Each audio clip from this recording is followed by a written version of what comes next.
Welcome to Just a Little Stab, where we explore the darkest corners of true crime history. We dive deep into cases that shocked the world, the crimes, the investigations, and the lasting impact. Today, we revisit one of the most infamous cases in American legal history, the O.J. Simpson trial. It's the summer of 1994 in Los Angeles, California. The Brentwood neighborhood, just west of Beverly Hills, is an upscale, quiet area known for its tree-lined streets, luxury condos, and celebrity residents. It's the kind of place where neighbors greet each other while walking their dogs, and where the loudest sound on a summer evening is the hum of traffic in the distance. Nicole Brown Simpson's home sat on Bundy Drive, a two-story townhouse tucked behind a gated entrance. At night, the streetlights cast a soft glow over neatly trimmed hedges and manicured lawns. It was a safe, comfortable community. The last place anyone would expect to find a gruesome double murder. On the night of June 12, 1994, Nicole had dinner with friends and returned home with her children. Around the same time, Ron Goldman, a 25-year-old restaurant waiter and friend of Nicole's, was heading to her home to return a pair of glasses her mother had left behind. At approximately 10:15 p.m., neighbors reported hearing the sound of a dog barking, persistent, distressed. Not long after, Nicole and Ron were discovered dead. Nicole's body lay at the foot of the stairs, nearly decapitated from a deep slash wound. Goldman had been stabbed repetitively, suggesting a violent struggle. The scene was brutal, intimate, and left behind more questions than answers. When LAPD detectives arrived, they quickly identified a potential suspect, O.J. Simpson. Blood evidence at the scene appeared to match Simpson's type, and a bloody glove was found nearby. At Simpson's Rockingham estate, investigators discovered a trail of blood leading from his driveway into his home. Most damning was another glove, identical to the one found at the scene of the crime, stained with blood from both victims and Simpson himself. This was no random attack.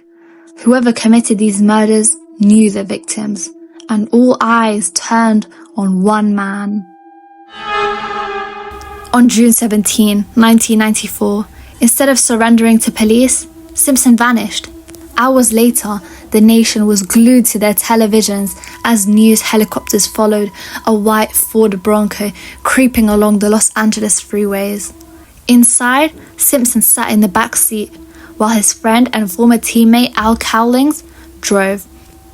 The slow-speed chase lasted over an hour, covering 60 miles as millions watched live. Eventually, Simpson returned to his home, where he surrendered to police. Inside the Bronco, investigators found cash, a disguise, and more blood evidence. The trial began in January 1995 and quickly became a media circus. Prosecutors Marsha Clark and Christopher Darden argued that Simpson had a history of domestic violence against Nicole, and that overwhelming forensic evidence, blood, hair, fibers, tied him to the murders. The defense, led by Johnny Cochran and the now famous Dream Team, countered by attacking the credibility of the LAPD, especially Detective Mark Furman, accused of racism and evidence tampering. The most memorable moment came when Simpson tried on the bloody gloves in court. The gloves appeared too small. Cochran delivered the famous line, "If it doesn't fit, you must acquit." In that instant, the prosecution's narrative, carefully built on months of forensic testimony, seemed to wobble. The defense had given the jury something they could see for themselves, something that didn't require lab reports or expert witnesses.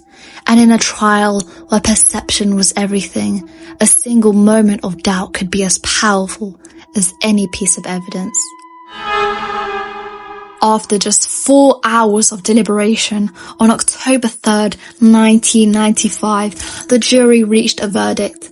The world watched as the court clerk read the words, "Not guilty."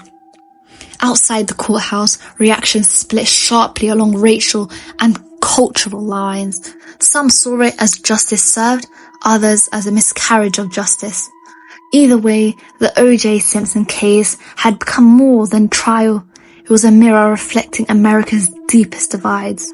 Though acquitted in criminal court, Simpson's legal troubles didn't end.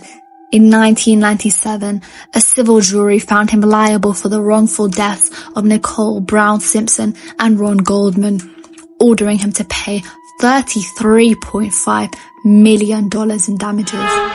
Years later, in 2007, Simpson was arrested in Las Vegas for armed robbery and kidnapping, leading to a conviction and a 33-year prison sentence.